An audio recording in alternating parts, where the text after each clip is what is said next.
อ้ยเห็ดนี่แหละมือนี่เกือบล่มแต่เมื่อวานนี่เห็ดใช้อะไรหมดนี่นะ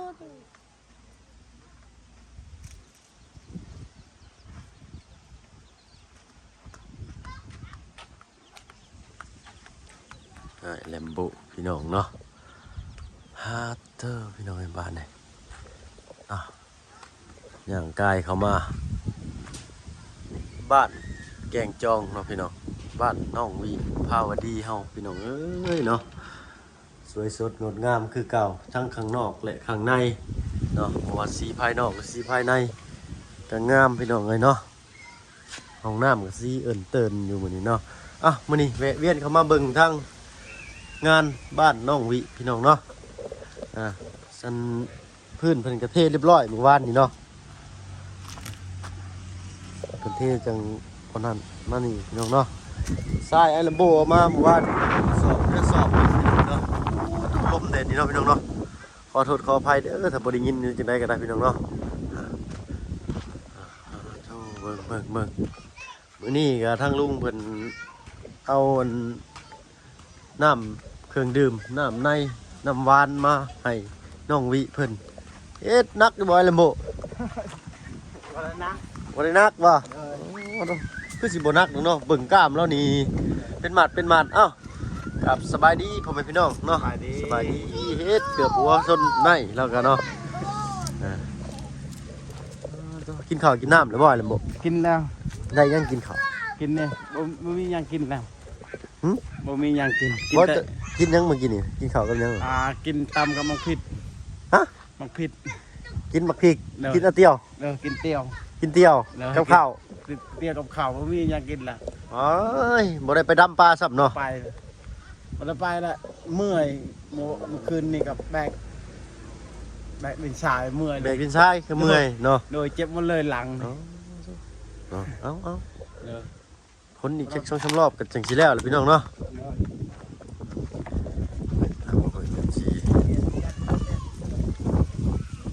อิ่มซอยเพิ่นก่อนพี่น้องเนาะ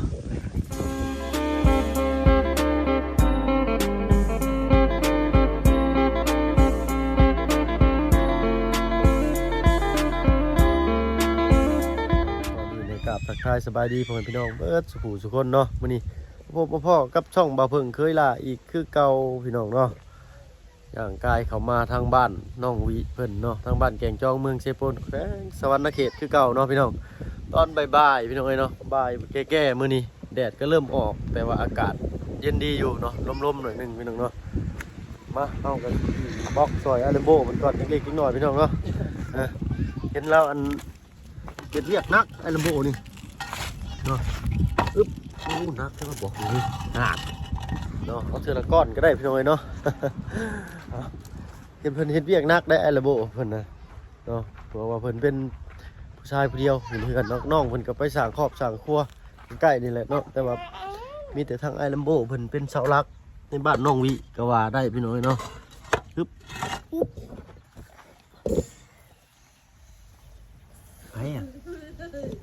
ใครกะสบายดีป่ะลูกสบายดีเหรอลูกไอ้ลัมโบซื้อยังละจะซื้อยังซื้อมาจังได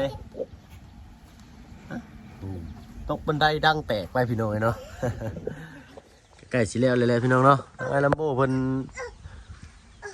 มากกะเห็นเพิ่นต่อไฟพี่น้องเนาะโอ้เท่าต่อสายไฟอยากกินน้ำเย็นเราได้เลยบ่ไอ้ลำโบน้ำเย็นน่ะร้อยเนาะเรียบร้อย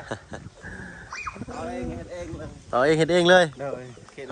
ย่างเฝ้าเฮ็ดมันแดดแล้วจันว่าเจ้าแดดแห้งเนาะไอ้ลำโบคนสู่ชีวิตพี่น้องมื้อนี้น้องวิไปใส่เด้น้องวินี่ไปเฮือนป้าแล้วน้องวิไปเฮือนป้าป้ามาเอาป้ามาหับไปลิ่นบ่โดยบ้านได้ฮะป้านะอยู่บ้านใต้เนาะใกล้บ่อยเลยบ่เลยใกล้เนาะอยู่นอกป้ามาหับเนาะเดี๋ยวว่าขี่รถถีบไปเองเพิ่นเอารถยังมาหับรถจักรนี่บ่โดยรถจักรป้าเพิ่นพาไปลิ่นน้ำโดยเนาะเดี๋ยวเว้ย เดี๋ยวสิให้ไอ้ลัมโบพาไปเบิ่งกันเพิ่นเฮ็ดเวียกหยังเนี่ยแต่ละมื้อพี่น้องเอ้ยไอ้ลัมโบคนสู่ชีวิตโอ้โห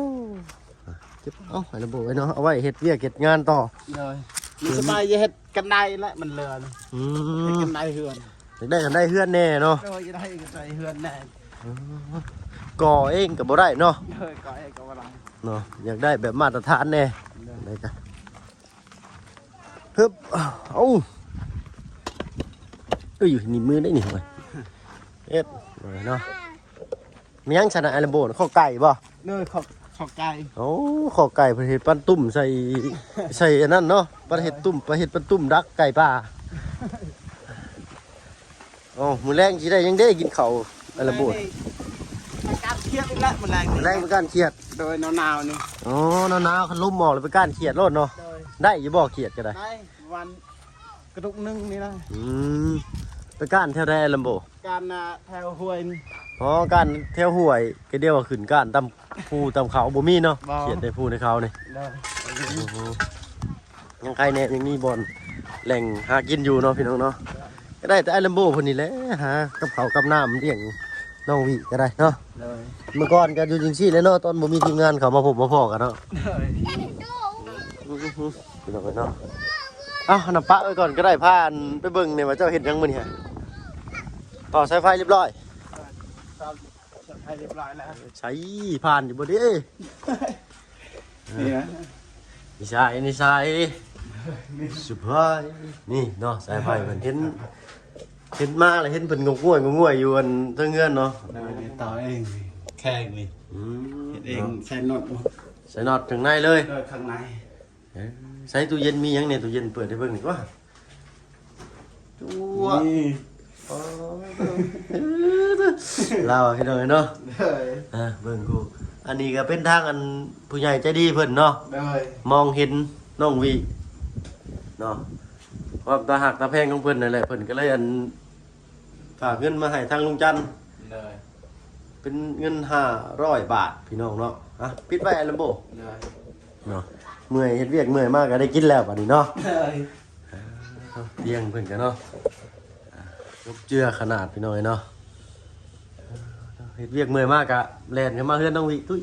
ย แลนด์นะแลนด์มาแล้วกินน้ำเย็น กินน้ำเย็นว่า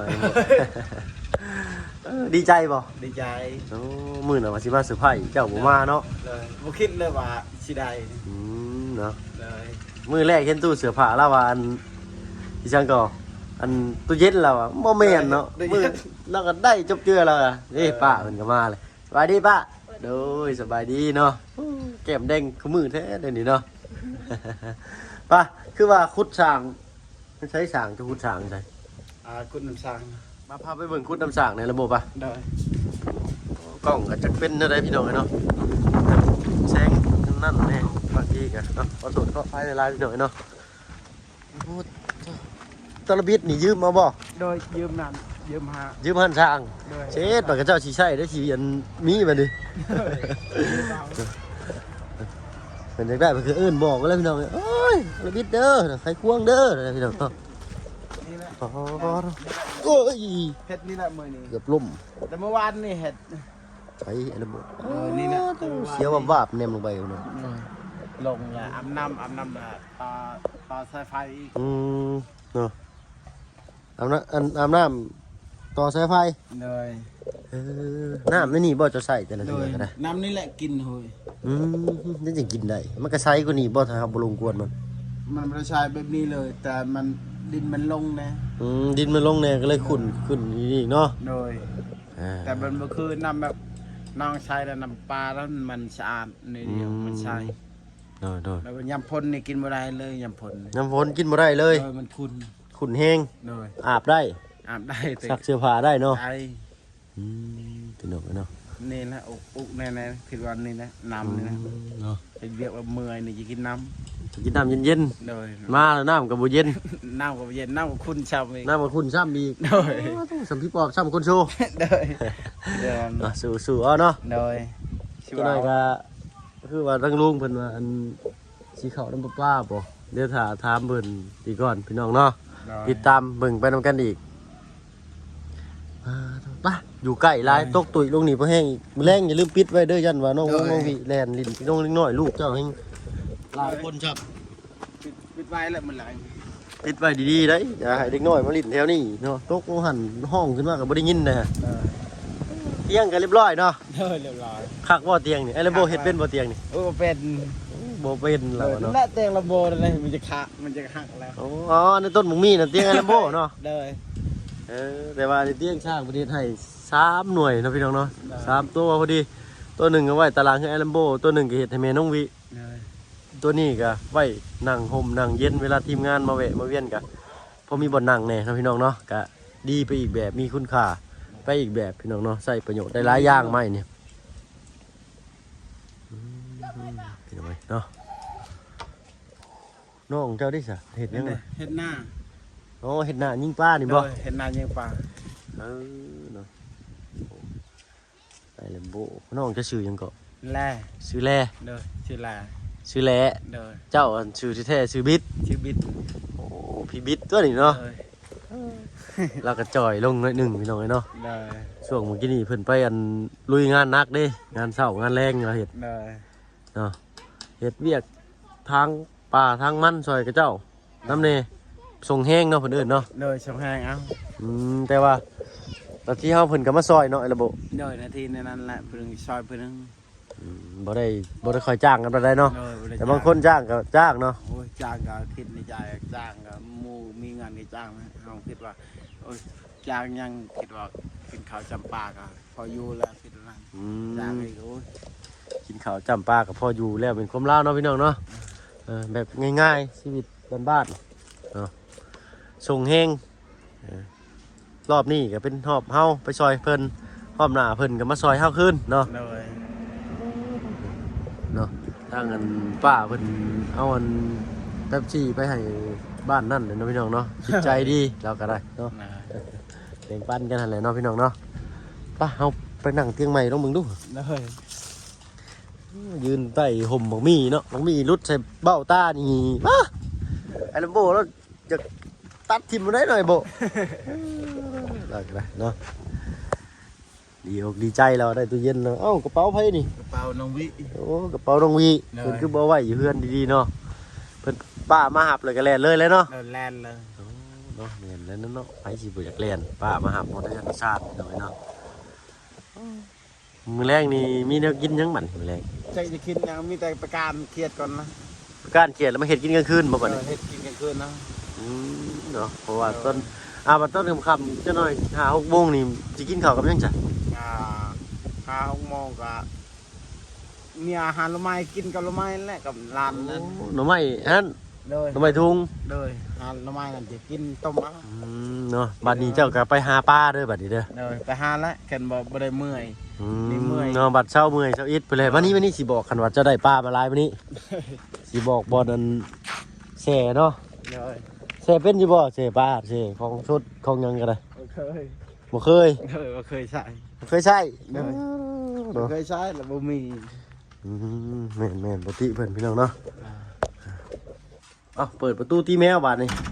จั่วเย้เนาะให้ลำโบเฮ็ดแล้วบาดเอิบเนาะถ้าว่าบาดนี้อันเจ้าไปหาปูหาปลาหาเขียดมาบ่หรือว่าหาพัก แต่เก่าก็กินได้เทื่อละมื้อเทื่อละคาบบ่เลยก็แล้วเนาะ โดยมันบูด มันบูดบาดนี้ก็สิได้เก็บอีกมันบูดเนาะ โดย เบิ่งทางว่าเพิ่นสิบอกเนาะ โดย อันนี้ไว้ใส่ไข่เนาะ ได้ ใส่ไข่ก็ได้อันนี้เนาะ โดย พวกพักนี่เจ้าเอาไว้ข้างล่างได้ระโบเด้อ โดย พวกพักนี่ไว้นี้เนาะ โดย พักหญ้าที่เจ้าไปหาเก็บมาไว้อัน โดย ในภูในพาแบบว่าไปยิงกบยิงเขียดเห็นผักกงผักกูดเจ้าก็เอาพักพวกผลไม้บ่พวกพักนี่ใส่ช่องข้างล่างเนาะปึ๊บอันนี้เซพวกปลาก็ได้ โดย ปลาดิบของสดก็ได้ถ้าว่าอยากให้มันแข็งก่อนก็เซใส่ช่องฟิตปุ๊บเซช่องฟิตมันแข็งเป็นน้ำก้อนแล้วเจ้าก็ย่ายลงมานี้หรือว่าใส่นี่เลยก็ได้ โดย อันนี้สำหรับใส่ของสดเนาะ โดย อันนี้น้ำในใส่ได้ตามปกติสมมติเจ้ากินบ่เบิดเนาะเจ้าอยากเอาไปกินมื้ออื่นจะตักจะถ้วยแล้วก็ปลามันเย็นเนาะแกงปลาเจ้าเอามื้ออื่นจะสิไปหาปลาเนาะเจ้าก็เอาอันขวดน้ำใหญ่ออกเรือมันเย็นแล้วเจ้าก็เอาไปกินเนาะ โดย แต่เอาตักจะถ้วยให้มันเย็นแล้วก็มาชะนี้ ใส่ช่องนี่ไว้ก็ได้ใส่ข้างล่างนี่ก็ได้เนาะ เลย กับข้าวมันก็สิกินได้หลายมื้อเอ้าปิดไปเปิดเพิ่นรถหลาย เนาะรักษาเอาเลยเนาะบัดนี้เนาะ เลย เฮ็ดปลาคันว่าน้ำแข็งแข็งแห้งเจ้าจะเอาผ้ามีดมันยังไปจิ้มมันเด้อ เลย บ่ต้องจิ้มมันปะให้มันละลายให้มันแข็งกว่าหั่นเนาะ เลย หากสิแวะเวียนเข้ามาอีกอยู่ดอกเนาะ เลย แต่ว่าขุดเรียกไอ้ลัมโบนี่เว้าเลยกันลายพี่น้องเนาะ ลายละยัง แล้ แล้ว ว จะสิเว้าให้พี่น้องอันให้ฟังก่อนพี่น้อง แล้วก็ทางไฮหน่วยชงแหงหมูกอ่ะคุณนี่อีกแล้ว ขุดคลองบาด เอ นี่ อคุณคลองนี่แล้ววันนี้หาซาอลไมนี่นะ อนามัยเลยกะ นะ เจ้าขุดสมมุติเจ้าอันจากอันนั้นเจ้าก็เด้อ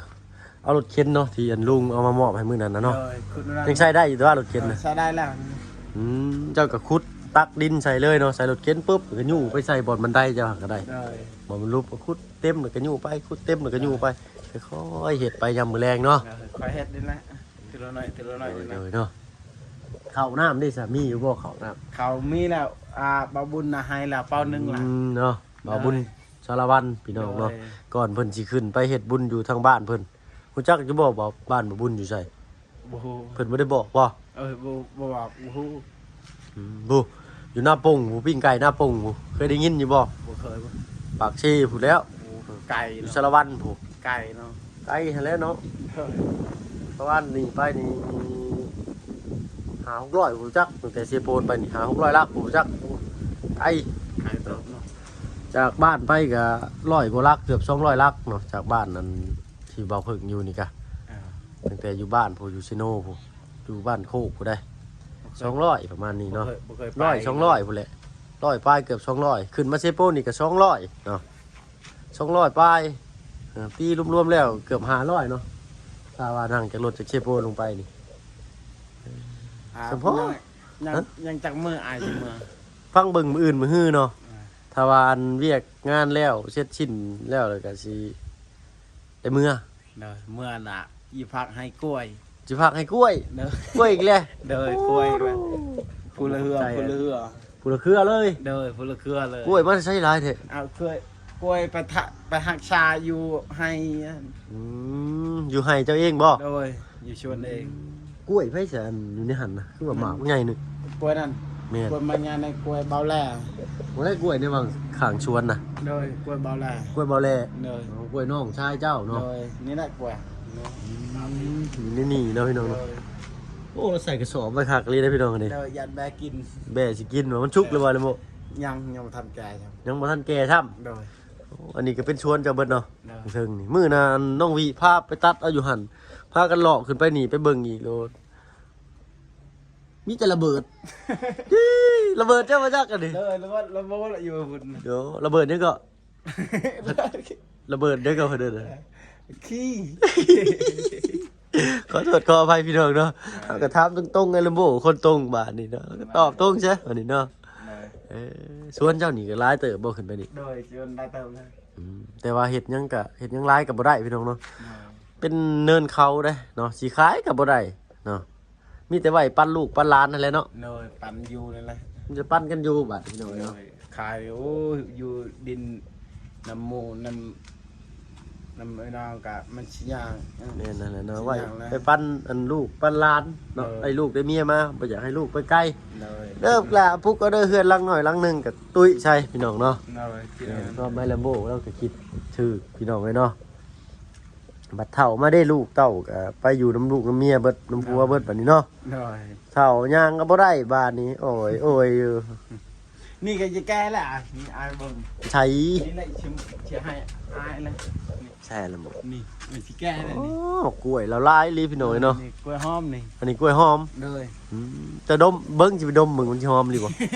บ่แม่นเนาะ เลยมันชุกกระหอมแหละ อ๋อจุกก็หอม เลย ก็เดียวย่างว่าเลยดมมึง ว้า บ่แม่นเนาะ เลย ขอโทษขออภัยพี่น้อยว่านัวหัวม่วนหยอกอันลำโบเพิ่นบ่ให้บ่เกลียดเนาะเนาะ เลยว้า บ่ให้มักนี่แหละเรา เลย เนาะพี่น้องเอ้ยลูกจะชื่อยังไงล่ะบ่ อาทิตย์ ชื่ออาทิตย์ โดยอาทิตย์วันอาทิตย์ อ๋อวันอาทิตย์ เลย อ้าวทิศตัวนี่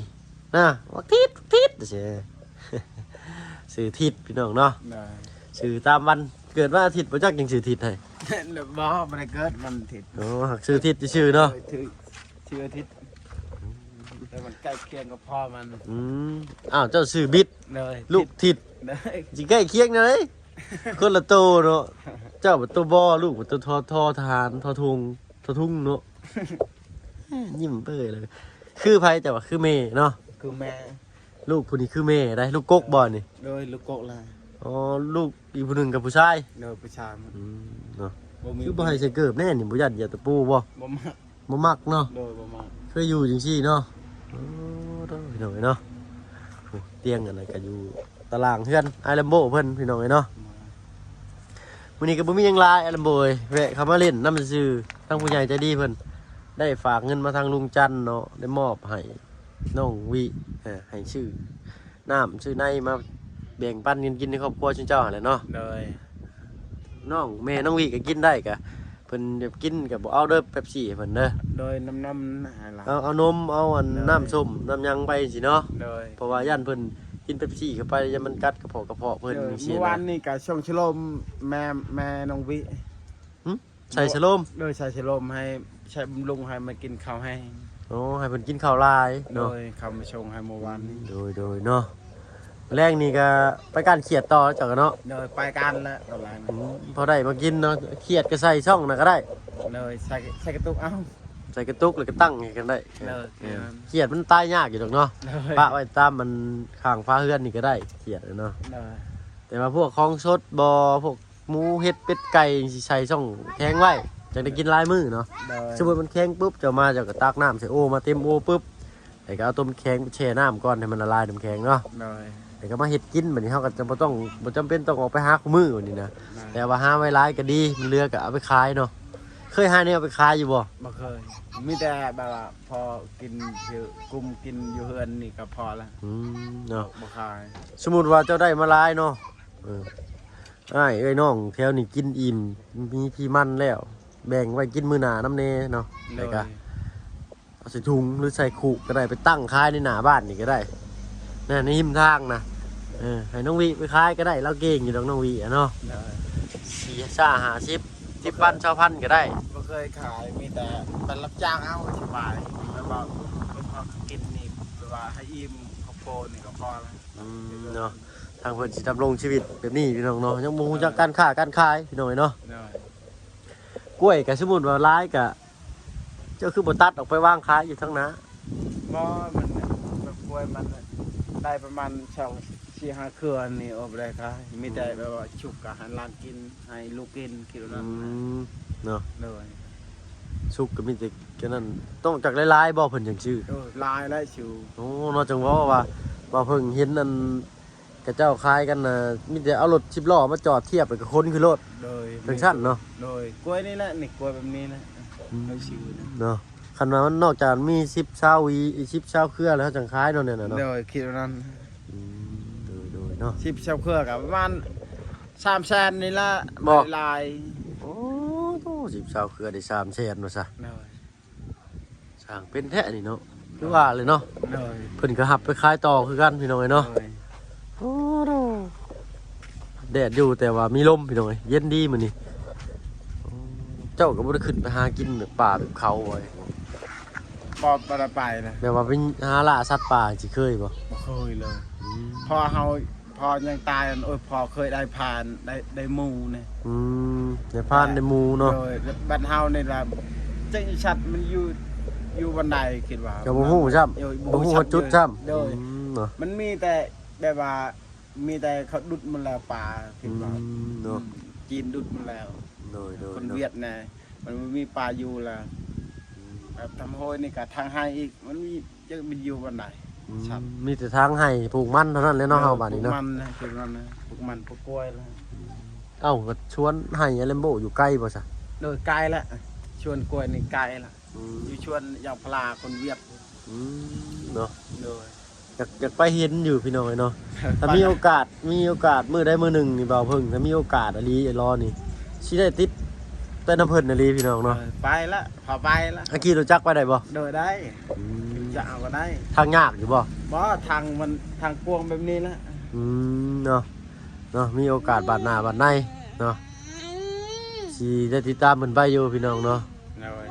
อยากไปอีหลีใดไปทางแบบว่าแบบภูผาบ่ภูเขาบ่ไปให้ไปหยังจังซี่ ไปละหาไปละ ก็ไปหาปลานี่ก็อยากไปอยู่แต่มันหนาวบ่ไหวเนาะมื้อนี้เนาะ เอาไว้เวลาลำโบลงมีแต่ดังไฟชื่อ ดังไฟให้ชื่อ เลย ได้จังซี่เอาพึ่งดังไฟได้อยู่เนาะแต่ว่าไอ้ลำโบลงเองแล้วว่ะ เลย แต่ก็อยากไปดำปลาน้ำเจ้ากลางคืนนี่นะคือสิคักเนาะ เอาคักและดำบนคืน เฮาเอาโคมลงไปนำบ่ เอาโคมดำเลยเยิงเลยเยิงปลาเอาเห็นกะ โคมมันจะบ่ช็อต มันประมาณได้ปีหนึ่งกับมันตายโคม อ๋อ มันฮอตปี เอ้ยโอ้เราตกใจแล้วกันเนาะเอาดีๆปลาดีๆเปื้อนมันเลยผู้ เอาน้ำมาสาดซะเด้อนี่มันสิหมดขึ้นได้นี่ เลย เหี้ยแหละพี่น้องเนาะบ่เป็นหยังพวกเราเอ้ยสำหรับคลิปนี้ก็บ่มีหยังหลายเนาะพี่น้องปลาลุงอะไรเขาขอขอบใจที่เขามาหามาชมคลิปเบาผึ่งเคยล่าพี่น้องเอ้ยเนาะฝากกดไลค์กดแชร์ให้หน่อยเด้อพี่น้องเนาะเพื่อเป็นกำลังใจเฮ็ดคลิปต่อๆไปเนาะเพื่อมีรายได้มาแบ่งปันให้ไอ้ลัมโบเนาะแต่รายได้สิมาแบ่งปันให้เจ้าโลดไอ้ลัมโบเนาะ เลย เนาะสิชื่อเนื้อแซ่บๆมาให้กินเด้อ เลย มักบ่เนื้อแซ่บนี่มักหยังนี่ ละมัก มักแล้ว เลยดีใจละ เจ้ามักกินหยัง ประมาณน่ะมักชีนนี่นะ มักกินซีน เนอะชีนนี่นะ จิ๊บเขียวมันก็ติดเขียวเลยมาเพิ่งมันมักกินปลา โดยมักชีนมักประมาณจุ้งนี่แหละปลากินตลอดอยู่ปลา เนาะ ดูไปอ่ะมักปลาหมึกนี่แหละบ่เคยกิน ปลาหมึกกูเคยกิน เลยปลาหมึกนี่แหละเยอะเห็นกินในพันจะกินปลาหมึกนี่แหละในใจ ในคิดในฟันอยากกินปลาหมึก เลย กุ้งนี่เคยกินบ่กุ้ง กุ้งเนี่ยบ่เคยจะเคือกุ้งใหญ่นี่ กุ้งใหญ่บ่เคย เลย มีแต่กุ้งตัวสำใด กุ้งน้อยๆนี่กุ้งน้อยๆนี่มึงบ่ฮอดซ้ำนี่ซ้ำกุ้ง โอ้ยเนาะกุ้งฝอยเนาะกุ้งเต้นเนาะใหญ่ซะเนาะเอ้าซะขอบอกขอบใจที่กันโอ้มาลมกันในลำโบเนาะเอ้าบอกลาป้าลุงเนาะสบายดีเนาะป้าลุงเนาะ สบายดีเด้ เด้ อ อเนาะลาแล้วซะ เดี๋ยวเราเนาะแล้วก็หัวใจเลยกันเนาะเอาขอบคุณขอบใจพี่น้องเนาะคลิปนี้ก็มียังไลน์มาแวะมาเวียนมาแอลเล่นน้ำไม้ลัมโบเนาะทางผู้ใหญ่ใจะดีเพิ่นก็ได้ซื้อฝากเงินมาให้ลุงจันเพิ่นเป็นสะพานบุญซื้อน้ำเด็กๆน้อยๆเนาะพี่น้องเนาะเป็นจำนวนเงิน500 บาทเนาะทั้งแม่วิภาเพิ่นบอกเนาะขอขอบคุณขอบใจทางฝั่งไทยเพิ่นเนาะพี่น้องเนาะมอบเงิน500 บาทกับประมาณ300,000หน่อยๆพี่น้องเนาะ300,000 10 ปลายพันหอดบ่เนาะเพื่อมาซื้อข้าวซื้อของให้น้องวีเสียตู้เย็นเนาะว่าหาไอ้ลัมโบมาจากเฮ็ดเวียกในมือได้กินเนาะ เลย เนาะดีใจบ่ได้ตู้เย็นมัน ดีใจละ ดีใจแล้วล่ะโอเคเนาะพี่น้องว่าลายใหญ่กันห่างสำหรับคลิปนี้ลาก่อนพอกันคลิปหน้าเนาะไปก็ได้ลัมโบเด้อเจ้าสบายดีโดยเนาะเบิ่งน้องวีดีๆเด้อบัดนี้เนาะโดยเนาะทางเฮาก็สิขอตัวลาก่อนพี่น้องเนาะสำหรับคลิปนี้ก็บ่มีหยังหลายเนาะถ้าว่าคลิปนี้มีสาระบ่เนาะหรือว่าได้ก็คอมเมนต์ติเตือนกันเข้ามาได้เนาะพี่น้องเนาะแล้วอีกอย่างหนึงทางไอ้ลัมโบเราก็อยากได้ฟ้าบ้านแน่พี่น้องเนาะแล้วก็อยากกันFCเพิ่นก็ว่าอยากให้เฮ็ดบันไดแน่อยากให้เปลี่ยนฟ้าบ้านให้เนาะทางเฮาก็บ่มีงบประมาณเนาะพี่น้องเนาะแต่ว่ามีแต่อาสาเป็นสะพานบุญให้พี่น้องเนาะถ้าใครคิดเห็นมีมีทุนหรือว่ามีทรัพย์สินน้ำใจก็จะแบ่งปันบีแบ่งมาให้ทางไอ้ลัมโบเพิ่นก็ทางเฮาก็ยินดีครับอาสาเป็นสะพานบุญให้เนาะพี่น้องเนาะอยากให้เราได้หยังก็บอกเนาะพี่น้องเนาะถ้าว่ามีทุนทางทีมงานเฮาก็จะชดช่วยเพิ่นอยู่พี่น้องเนาะทางนี้ก็อาสาเป็นสะพานบุญเนาะพี่น้องเนาะขอขอบใจพี่น้องเลยเนาะสำหรับคลิปนี้ลาแล้วพี่น้องเนาะเอาเป็นว่าสบายดีพี่น้องเนาะ